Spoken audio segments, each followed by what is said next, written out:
Hi. Hi. How are you? I'm good, thanks. What are you doing these days? I'm doing a lot of things, but my main projects are Try Cooked or Cooked, the meal kit company, and on the same time, I'm also running my own little micro bakery called Good Grain. Are you intentional about keeping it a micro bakery? Yes, I am. Why?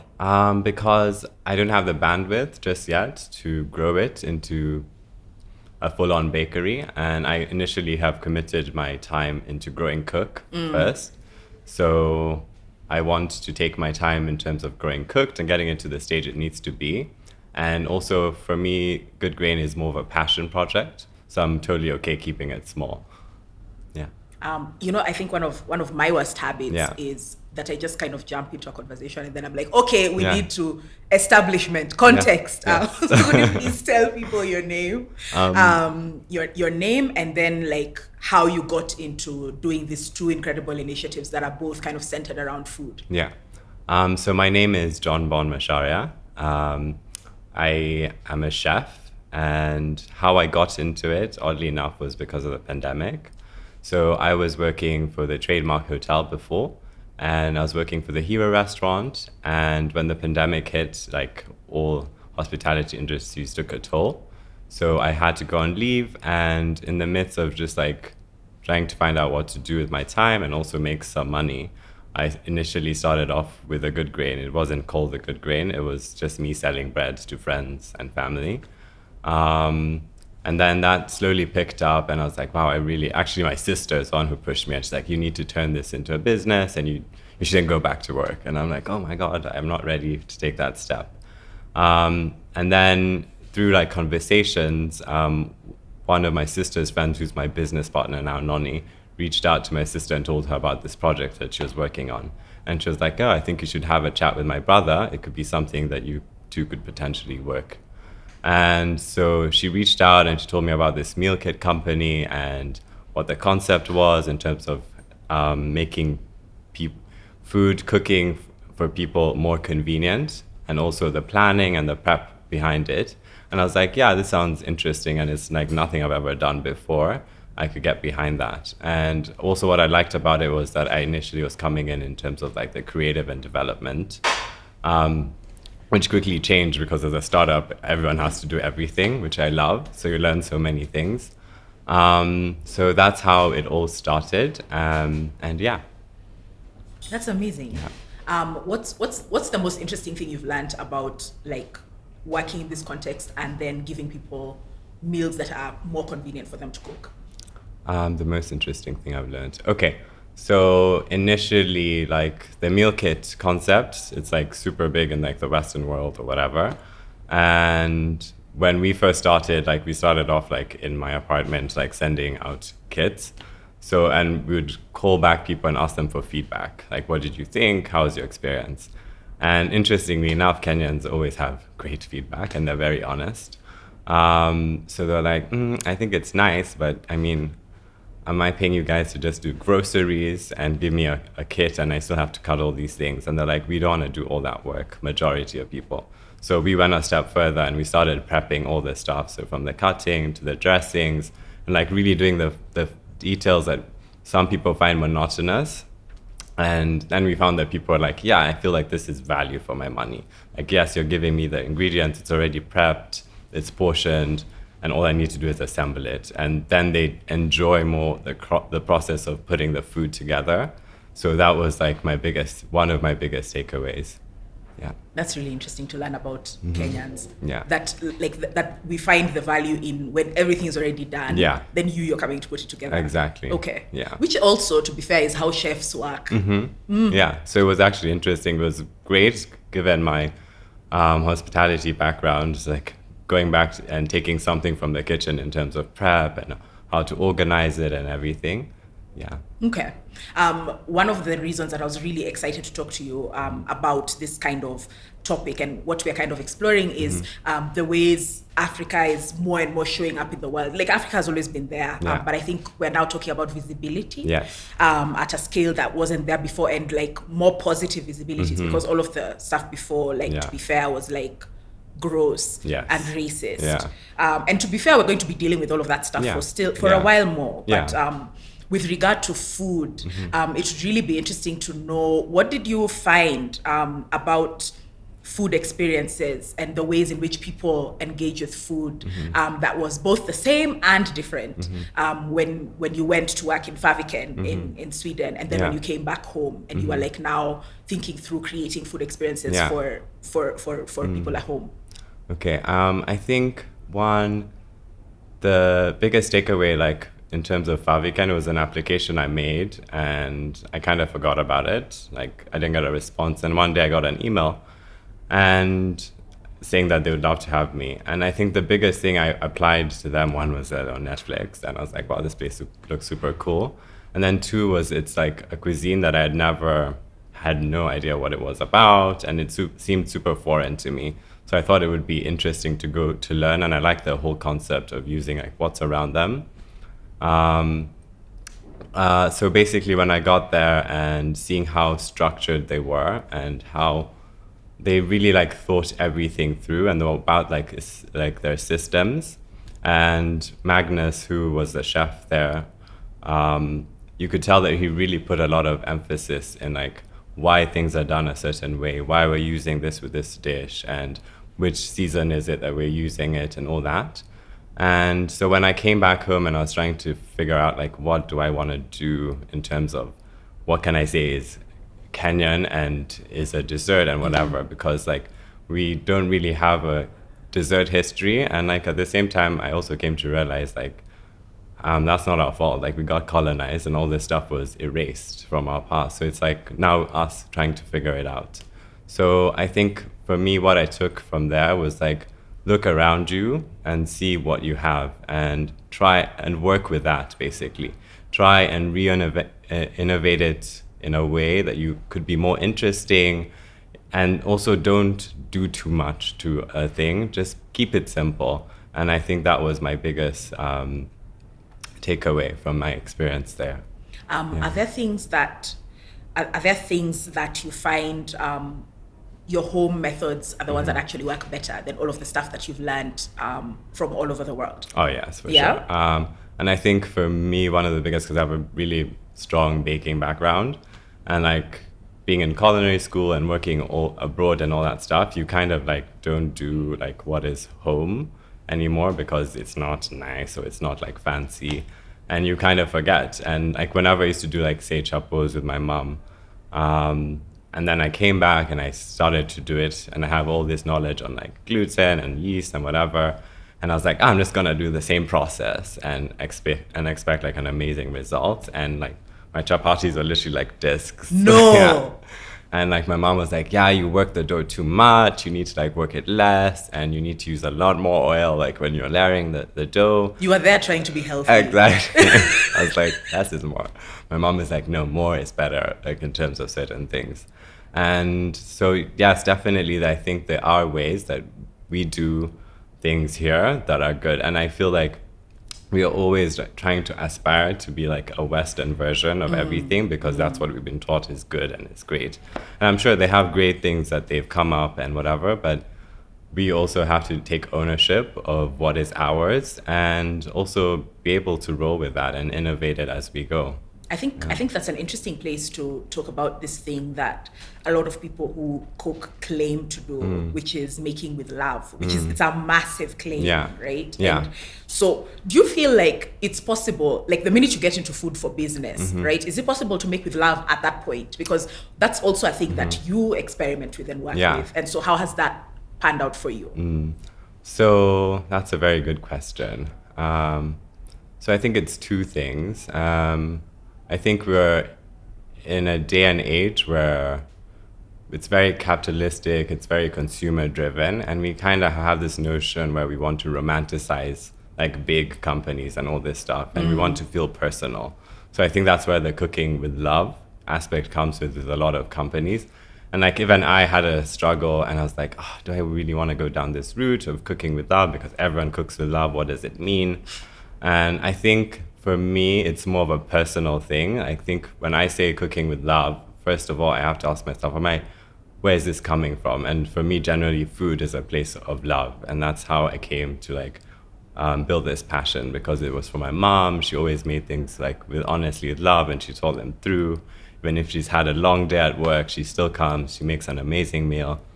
And for me, whenever I'm creating something for a customer, it's just like, I want them to be able to feel that I have put my effort and my best in it.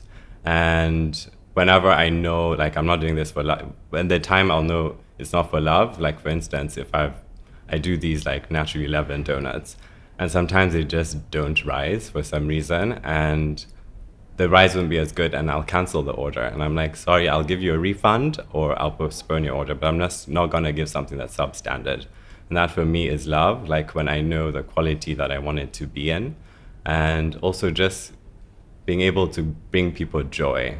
That I think that's, for me, what I would say is cooking with love. And in terms of like trying to put that into a business, I think it's similar, but at the same time, if you're building a big business that you want to scale, you're not able to do every single detail yourself. And I think that comes with like when you're training and you're doing all these things, it's about getting your co-workers and the people in the company to understand, why are we doing this certain way, and not just be like, oh, we do this, no, that's end of story. And also being able to take feedback from your colleagues, that's really important, because sometimes you might think you have the right way of doing it, but actually it isn't, and someone has the idea. And I think I'm always a firm believer, let's try it. If it doesn't work, we can try it another way, you know?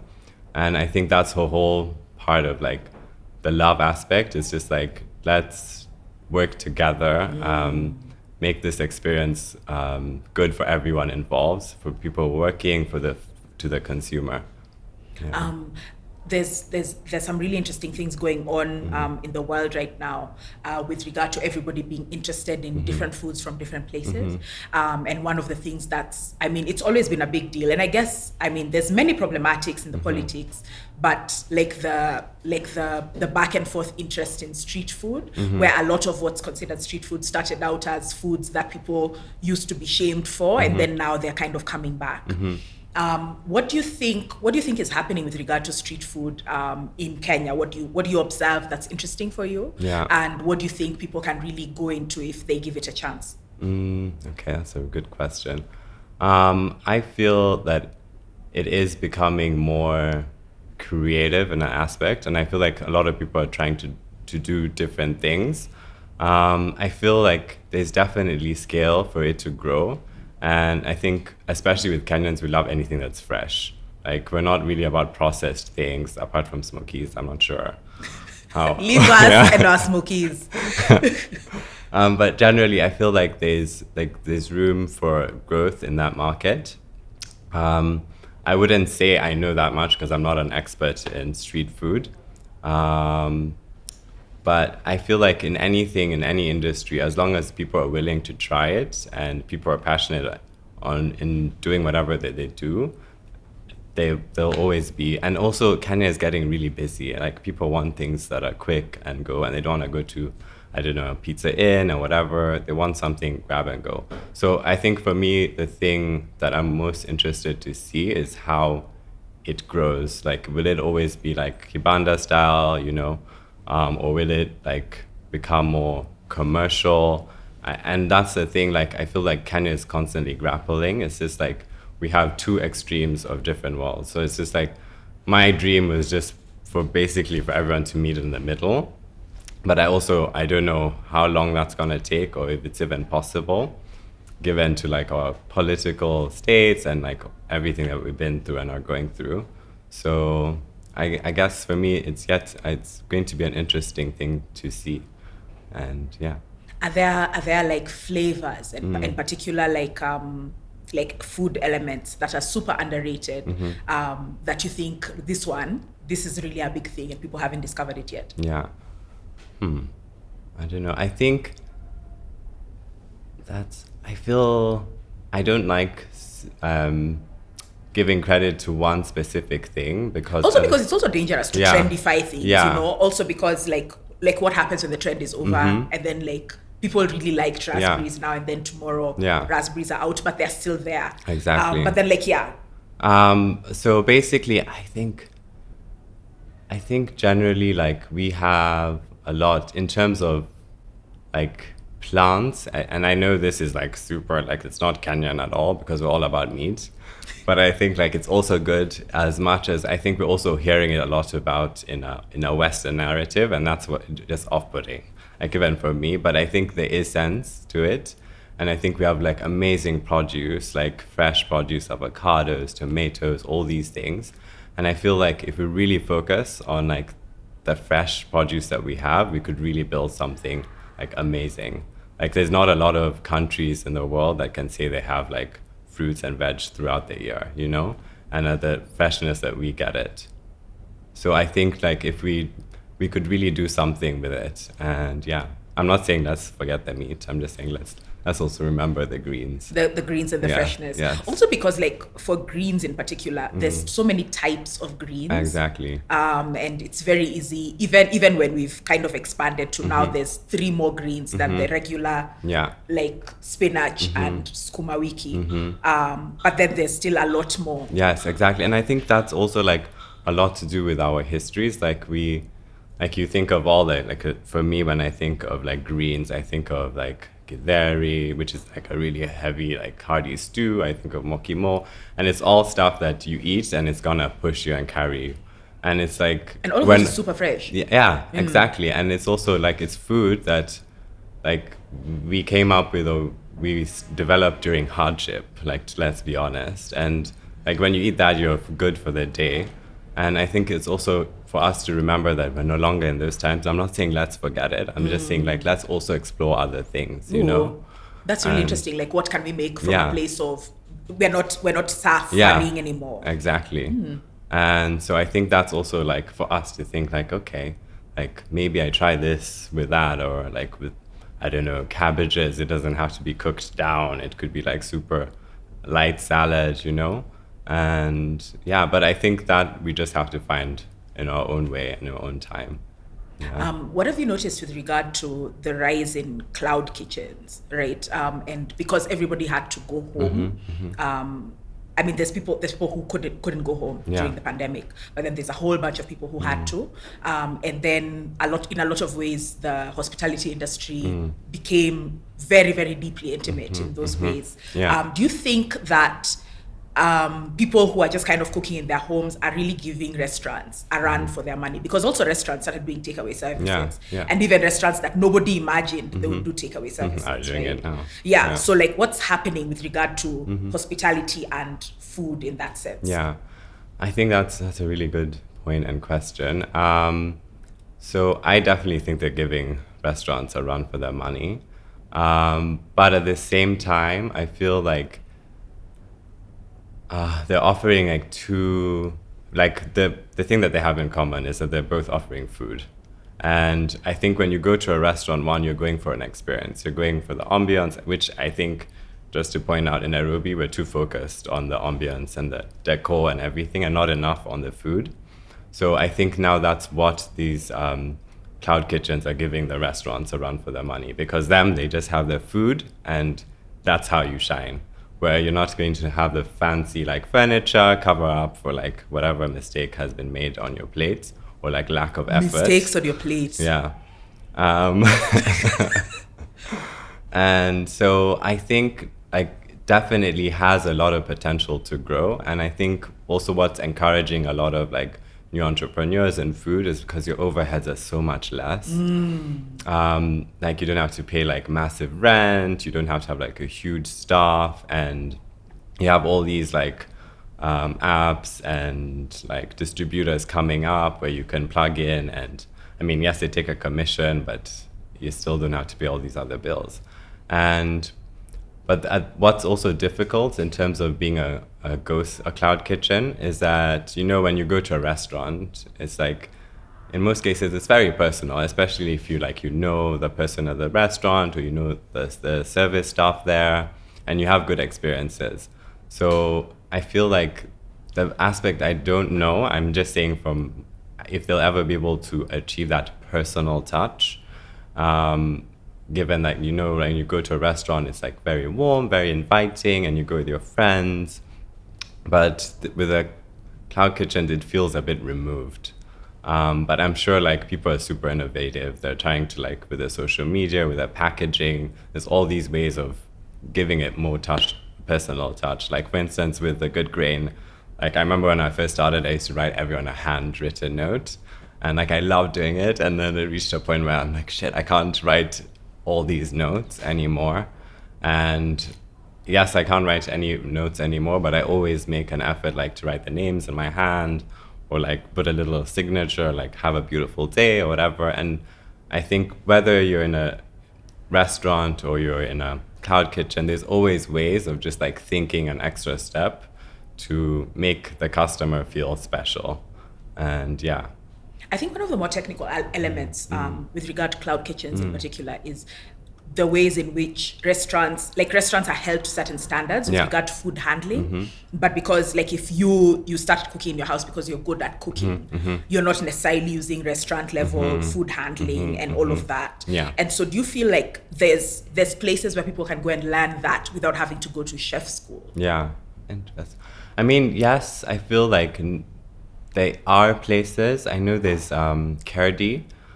They do trainings and stuff like that. But to be honest, I feel like in terms of infrastructure in the hospitality industry, it's not enough. And also, it's really expensive. And not everyone can afford to go to all these colleges, Italy and whatever. Like, so I feel like there could be more that's done to make it more inclusive and also accessible to people. And also, I feel like with the permits and all these things, like the government doesn't make it easy for people to do this kind of stuff. Like, it is costly, like you have to invest, you have to have the capital. So I feel that like the government could also just make it more easier and accessible for people to do. So yeah.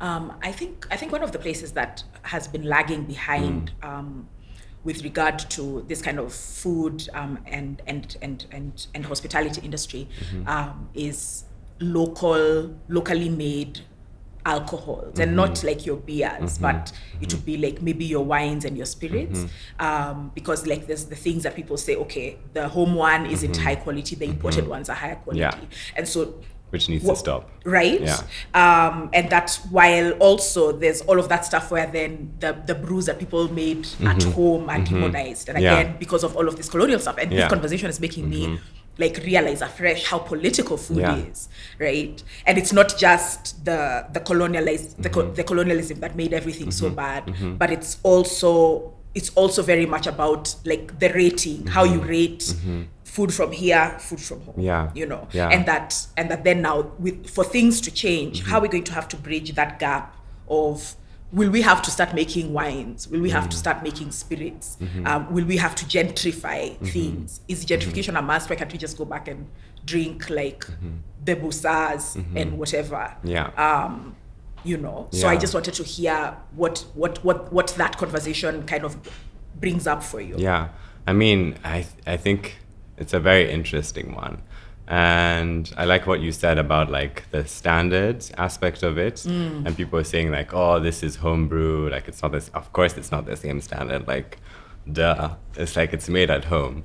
And I feel like in order for anyone to get to any standard, you just need to start, you know, you need to make your mistakes, and then you'll start building all these systems and all these things that will help you get to those standards. And then another thing I don't like about this whole standard thing, it's very Western. Like, who's setting the standards? It's all coming from these brands that have so much money backing them and whatever. Like, how is someone who's making like this alcoholic brew in the basement or whatever supposed to compete, you know? And also, they don't have the systems and like the help that they need in order for that. Maybe someone has a really good idea in terms of like, this drink I want to develop, but where do they go? Yeah. Who do they go to? And then there's, I mean, I guess there's also the PR that they get, because like this person who's brewing in their home, all of them, they're all accused of, you're all making everybody blind. That's not how it's working. Like, all of you are brewing poison. That's not how it works. Again, also because of having to brew in the dark quietly. It's true. And like, it's so funny that you mentioned like the whole going blind and getting poisoned. Like, yes, these things happen and they shouldn't be happening. But what we should be asking ourselves is like, how do we ensure that it doesn't happen? And then the other thing is like, when did we last hear that this person made amazing home brews? You know, like it never gets reported like this good thing is happening. I feel like we focus so much on the negative, and like we focus on the negative and we're not even working towards like, how do we come up with a solution? So we're not just focusing on the negative and ensuring that this doesn't happen and we're moving forward. Like, I feel like we always get stuck in this like, oh, this is bad, this is bad, this is bad. I'm like, okay, it's bad. What do we do about it? Yeah. I think maybe the second last question I'll ask you has to do with the ways in which we frame fusion food. And a lot of it has to do with, it has to be fusion with a type of cuisine that everybody already knows. But then what do you think are like kind of the possibilities for fusion with our own food here on the continent? Like not being interested in fusing African food with Asian food, or African food with European food, or American food, just like here. Oh, that's a good question. Honestly, like I'm also in the journey of figuring that out for myself, and I wouldn't say I have a concrete answer yet, and I might never. And I think that's the whole process with food. Is like, especially when you come from a country where, yes, we do have our native like traditional food, but there's only so much we can dig in deep because kind of the traditions have been lost. Yeah, and I think the it's histories were so interrupted. Yeah, so it's just like trying to pick up from where you are and just figuring that out. And I think for me, I always used to have like this, and I still do. It's like I rely too heavily on like this Western narrative of like fusion and how to do things, and I'm trying to really break out of it. But at the same time, like we also need to stop feeling ashamed of ourselves for relying on other cultures to help ourselves, because that's the whole basis of culture. It's like integration, all these things. Like if you think, for me, the strongest like food culture is like the Swahili in the coast. They because of all the spice trades, you know, like all this, and till this day they still have their strong traditions and whatever. And I feel it's just a matter of us just figuring it out for ourselves. I don't think there's a set handbook or rule that one needs to follow. I think just do you, be as authentic as you can, and yeah. Okay. Yeah. Maybe then the last question that we'll ask is what's exciting you when you think about African food, and when you think about the ways African food is received by Africans? Because one of the things around like taking Africa to the world, it puts Africa on display, and that's not it. It's also like our home. It's like great if other people come, but then like what is already here for us that we can love and we can enjoy. So what are those things for you? I think one of them is that finally, like, we are the ones who are being able to go to all these restaurants and afford this lifestyle of like being able to have the disposable income. Not everyone, of course, but even in those, like, for instance, I'll give you an example of my experience in Hero. Like, I came on board and they're like, we want you to design the dessert menu. And my boss Sham was like, we should take like a narrative of going like with Kenyan like inspired desserts. And I'm like, oh my God, what does that mean?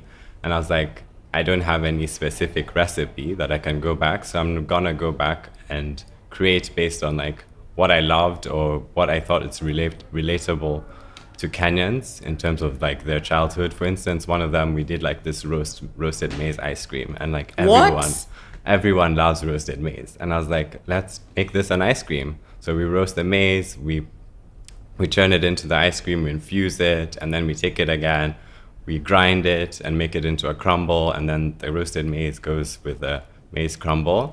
And that's a Kenyan dessert. And like Kenyans are like, oh my God, this is like so dope. It's like, this also brings nostalgia. And we made like this lime salt that you sprinkled on top of the ice cream. And it's just like, the thing that makes me excited is that people are willing to try things and people are open. And I think that we also have a lot of like great things to showcase, and still and we're still growing and we're so young. And I think just all that's building up and coming up is what is exciting me. And also for the first time, we're the ones like actually telling our narrative and doing things our way. And it's so fun to see like all these other new and upcoming like Instagram chefs are doing their own thing. And it's just like, oh, wow, it's so cool. Like, I never see it as like, oh, this is competition and whatever. I mean, it's good to have competition. Otherwise, how do you get anywhere? But also everyone is eating. Yeah, exactly. And like you can't feed everyone. Yeah, and there's room for, and one of my colleagues, like Noni, she always says there's room for everyone. So I think it's also us just embracing each other and supporting each other. And I've noticed that it's just like the amount of support and that I've gotten, encouragement that I've gotten from other Kenyans is really nice. And actually seeing Kenyans being interested in my product and in what I'm doing. And I'm just like, oh, wow, I'm actually onto something. Yeah. That's incredible. Yeah. I'm really, really happy for you. Thank you. Yeah. Thanks. And I hope that everything continues to go well. Yeah. I really want that roasted maize ice cream. Like, and I'm sure the crew are thinking about it like deeply. Yeah. We'll make it happen. Yes, absolutely. Thank you so much. Thank you too. Thank you Have for a having wonderful, me. wonderful day. Thank you. You too.